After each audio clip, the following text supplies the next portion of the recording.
অনেকেই ভাবে একই জমিতে দুই রকম ফসল মানে ঝামেলা, জমির ক্ষতি, ফলন কমে যায়, এসব কথা। কিন্তু থাইল্যান্ডের কৃষকরা এই চিন্তা একদম উল্টে দিয়েছে। ওরা এমনভাবে বুদ্ধি খাটিয়েছে যে একই জমিতে ভুট্টা আর মরিচ একসাথে লাগিয়ে কোটি টাকার ব্যবসা করছে। ব্যাপারটা খুব সহজ। আগে তো ভুট্টার জমি আলাদা আর মরিচের জমি আলাদা হতো, কিন্তু ওরা দেখে যে ভুট্টা বড় হয়ে গেলে নিচে অনেকটা ছায়া পড়ে যায়, সেই ছায়ার নিচে জায়গা ফাঁকা থাকে।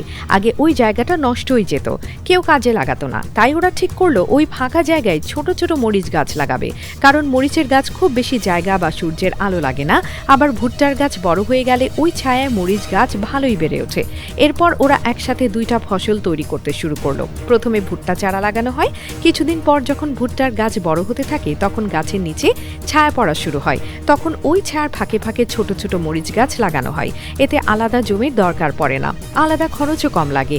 একই জমি থেকে দুইটা ফসল ওঠে, এতে ভুট্টার কোনো ক্ষতি হয় না, বরং মরিচ গাছগুলো ভুট্টার গাছের গোড়ার মাটি শক্ত করে ধরে রাখে।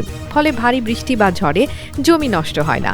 আবার মরিচ গাছকে কেউ আলাদা করে বেঁধে দিতে হয় না, কারণ ওরা ভুট্টার গাছের সঙ্গে দড়ি দিয়ে বেঁধে দেয়। এতে মরিচ গাছ মাটিতে পড়ে যায় না, মরিচ বড় হয়, গাছও ঠিক থাকে। এইভাবে পুরো জমি থেকে একসাথে ভুট্টা আর মরিচ দুইটাই তোলা হয়।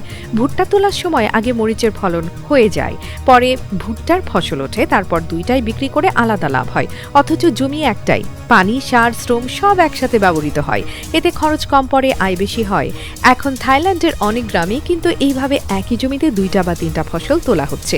অনেকে তো শুধু ভুট্টা আর মরিচ না, ভুট্টার ফাঁকে ধনে, পুদিনা বা অন্য সবজিও লাগায়, কারণ জমির 1 ইঞ্চি জায়গাও যাতে নষ্ট না হয় সবাই সেটা নিশ্চিত করছে। আর এই বুদ্ধি দিয়ে এখন তাদের কৃষকেরা অনেক বড়লোক হয়ে যাচ্ছে। কেউ কেউ তো বিদেশে মরিচ রপ্তানি করছে, কারণ মরিচের বাজার আন্তর্জাতিকভাবে ভালো, দামও বেশি। আবার ভুট্টা তো প্রাণী খাদ্য থেকে শুরু করে অনেক কিছুতে লাগে, তাই দুইটাই বাজারে তুলে বিশাল লাভ হচ্ছে।